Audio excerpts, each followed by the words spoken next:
Chittagong ISKCON মন্দিরের প্রধান পুরোহিত চিন্ময় কৃষ্ণদাস ব্রহ্মচারীর অনুসারীদের হাতে নিহত আইনজীবী সাইফুল ইসলাম আলিফের জানাজা নামাজ অনুষ্ঠিত হয়েছে। বুধবার ২৭ নভেম্বর বেলা 11:15টার দিকে চট্টগ্রাম আদালত চত্বরে তার প্রথম জানাজা অনুষ্ঠিত হয়। জানাজায় হাজার হাজার মানুষের ঢল নামে। পরে সাইফুলের মরদেহ নগরের জমিয়তুল ফালাহ মসজিদ মাঠে নেওয়া হয়। সেখানে তার দ্বিতীয় জানাজা অনুষ্ঠিত হয়েছে।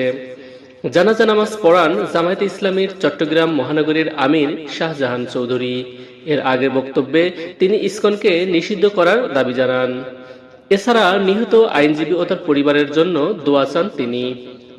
জানাজার আগে সংক্ষিপ্ত বক্তব্যে আইনজীবী সাইফুল ইসলামের হত্যার সঙ্গে জড়িত ব্যক্তিদের দ্রুত গ্রেপ্তার করে বিচারের দাবি জানান সার্জিস আলম। এ সময় বৈষম্য বিরোধী ছাত্র আন্দোলনের কেন্দ্রীয় নির্বাহী কমিটির সদস্য রাসেল আহমেদ উপস্থিত ছিলেন। জানাজায় অংশ নেন অন্তর্বর্তীকালীন সরকারের উপদেষ্টা হাসান আরিফ, বৈষম্য বিরোধী ছাত্র আন্দোলনের কেন্দ্রীয় সমন্বয়ক হাসনাত আবদুল্লাহ, সার্জিস আলম, চট্টগ্রামের সমন্বয়ক রাসেল আহমেদ খান, তালাত মাহমুদ রাফি, কেন্দ্রীয় জামাত নেতা মাওলানা শাহজাহান, বিএনপি নেতা গিয়াস কাদের চৌধুরী, এরশাদুল্লাহ, সিটি মেয়র ডাক্তার শাহাদাত হোসেন। জানাজার আগে সমন্বয়ক ও বিভিন্ন রাজনৈতিক দলের নেতারা বক্তব্য দেন। তারা সাইফুল ইসলামের হত্যাকারীদের দ্রুত গ্রেপ্তার করে আইনের মুখোমুখি করার দাবি জানান।